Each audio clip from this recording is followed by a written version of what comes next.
Hola, buenos días, qué gusto encontrarnos de nuevo en este amanecer, iniciando una nueva jornada. Nuestro Señor es bueno con nosotros, nos extiende su gracia, su misericordia.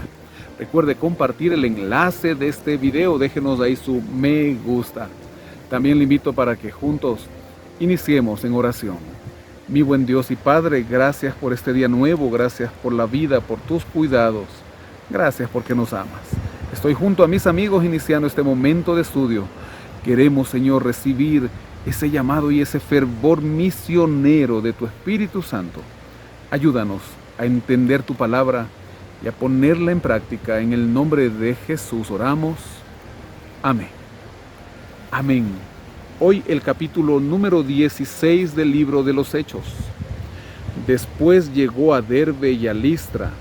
Había allí cierto discípulo llamado Timoteo, hijo de una mujer judía creyente, pero de padre griego, y daban buen testimonio de él los hermanos que estaban en Listra y en Iconio. Quiso Pablo que éste fuera con él, y tomándolo lo circuncidó por causa de los judíos que había en aquellos lugares, pues todos sabían que su padre era griego. Al pasar por las ciudades, les comunicaban las decisiones que habían acordado los apóstoles y los ancianos que estaban en Jerusalén, para que las guardaran. Así que las iglesias eran animadas en la fe y aumentaban en número cada día. Así Pablo continúa ahora junto a Silas en su segundo viaje misionero en el Asia Menor. Y se encuentra con este joven, Timoteo, a quien después lo llamará también como su hijo, y a quien le escribirá 2 de sus cartas. Dice el comentario: circuncidando a Timoteo, Pablo opta por hacerse judío con los judíos para evitar rechazos innecesarios. Sabemos que Pablo era muy ferviente en la predicación, queriendo llegar a donde más pudiera. Verso 6. Atravesando Frigia y la provincia de Galacia, les fue prohibido por el Espíritu Santo hablar la palabra en Asia. Y cuando llegaron a Misia, intentaron ir a Bitinia, pero el Espíritu no se lo permitió. Entonces, pasando junto a Misia, descendieron a Troas. Una noche Pablo tuvo una visión. Un varón macedonio estaba en pie, rogándole y diciéndole: pasa a Macedonia y ayúdanos. Cuando vio la visión, enseguida procuramos partir para Macedonia, dando por cierto que Dios nos llamaba para que les anunciáramos el Evangelio. ¡Qué hermoso! Dejarse guiar por el Espíritu Santo. Pero para ello hay que estar dispuestos a recibir el Espíritu Santo en nuestras vidas y a dejar que Él nos guíe en la predicación del Evangelio. Y así de esta manera el Espíritu Santo les impide predicar en algunos lugares, pero ahora les indica que deben pasar para Macedonia. Zarpando pues de Troas, navegamos directamente a Samotracia, el día siguiente a Neápolis, y de allí a Filipos, que es la primera ciudad de la provincia de Macedonia, y una colonia. Estuvimos en aquella ciudad algunos días. Un sábado salimos fuera de la puerta junto al río, donde solía hacerse la oración. Nos sentamos y hablamos a las mujeres que se habían reunido. Entonces una mujer llamada Lidia, vendedora de púrpura de la ciudad de Tiatira, que adoraba a Dios, estaba oyendo. El Señor le abrió el corazón para que estuviera atenta a lo que Pablo decía. Y cuando fue bautizada, junto con su familia nos rogó diciendo: si habéis juzgado que yo sea fiel al Señor, hospedaos en mi casa, y nos obligó a quedarnos. Ahora esta mujer de negocios se convierte en Filipos, haciendo que ellos se hospeden en su casa. Verso 16. Aconteció que mientras íbamos a la oración, nos salió al encuentro una muchacha que tenía espíritu de adivinación, la cual daba gran ganancia a sus amos, adivinando. Esta, siguiendo a Pablo y a nosotros, gritaba: estos hombres son siervos del Dios Altísimo. Ellos anuncian el camino de salvación. Esto lo hizo por muchos días hasta que, desagradando a Pablo, se volvió él y dijo al espíritu: te mando en el nombre de Jesucristo que salgas de ella. Y salió en aquella misma hora.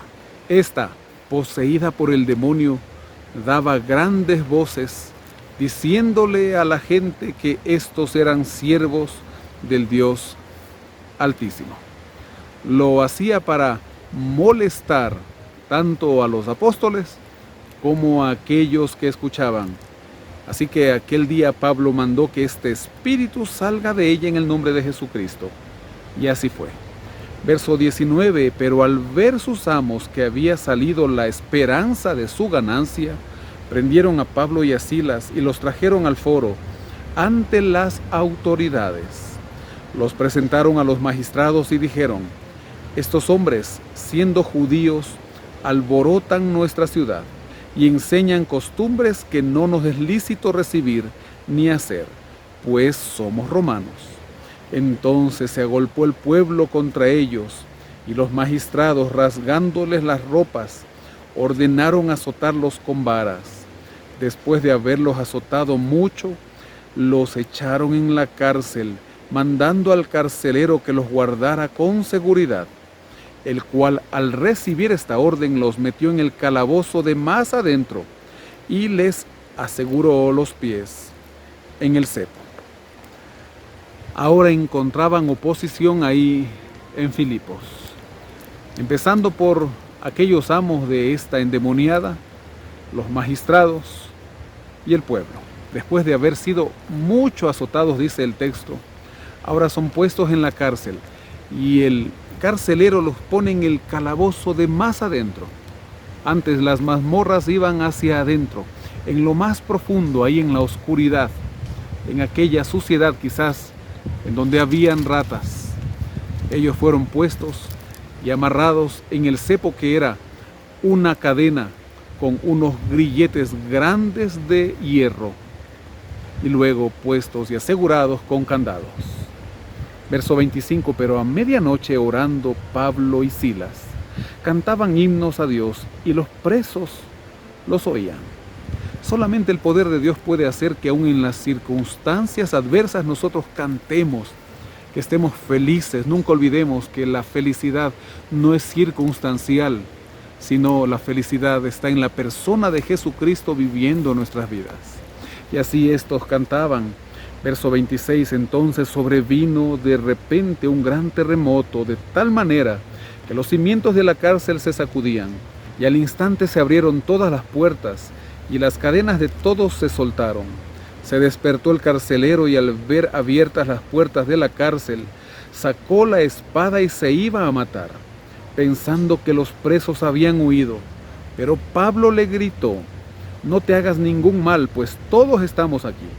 Él entonces pidió una luz, se precipitó adentro y temblando, se postró a los pies de Pablo y de Silas, los sacó y les dijo: señores, ¿qué debo hacer para ser salvo? Ellos dijeron: cree en el Señor Jesucristo y serás salvo, tú y tu casa. ¡Qué hermoso!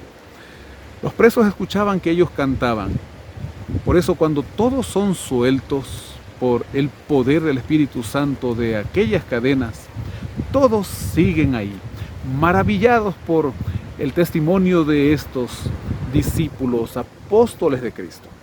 El carcelero se iba a matar, pues sabía que al escaparse él ya estaba muerto, pues era digno de pena de muerte. Pero ahora pregunta: ¿qué debo hacer para ser salvo? Mucha gente hoy se está haciendo esa misma pregunta. Verso 32.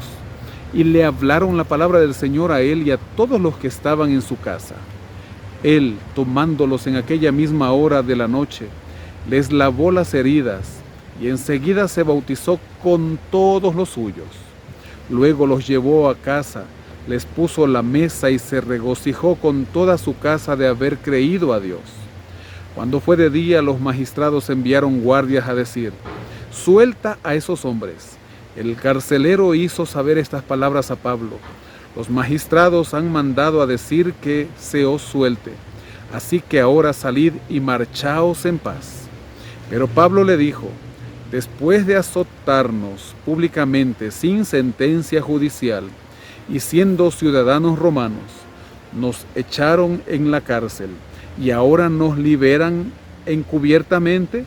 No, por cierto, si no vengan ellos mismos a sacarnos. Los guardias hicieron saber estas palabras a los magistrados, los cuales tuvieron miedo al oír que eran romanos. Fueron y se excusaron, los sacaron y les pidieron que salieran de la ciudad. Entonces, saliendo de la cárcel, entraron en casa de Lidia y, habiendo visto a los hermanos, los consolaron y se fueron. ¡Qué maravilla! Hermoso. Tuvo que estar preso por una razón. Había una familia que salvar. Sí, podemos decir que la situación fue injusta, y como lo narra aquí el apóstol, fue injusta, y hace saber de esa injusticia a los magistrados de la ciudad. Pero más que eso, Pablo y sus compañeros sabían que el Espíritu Santo los guiaba, y en esa cárcel había un hombre y su familia para salvar. Hoy nos estamos dejando guiar por el Señor. Estamos poniendo nuestra vida en las manos del Señor. Estamos a pocas semanas de terminar este año. ¿Hemos puesto todo en las manos de Dios? Recuerde que Él es el Dios de lo imposible, para que lo meditemos durante esta jornada. Mi Padre, gracias por tus misericordias. Gracias por la vida, por tu llamado, y porque hoy sabemos que tu Espíritu Santo nos guía, y cuando nos dejamos guiar, aún en las situaciones adversas, porque a los que aman a Dios, todas las cosas les ayudan a bien. Y nosotros te amamos, mi Señor, por eso entregamos nuestra vida y nuestros hogares en tus manos. En el nombre de Jesús. Amén. Amén. Que el Señor le bendiga y guarde, tenga una feliz y bendecida jornada.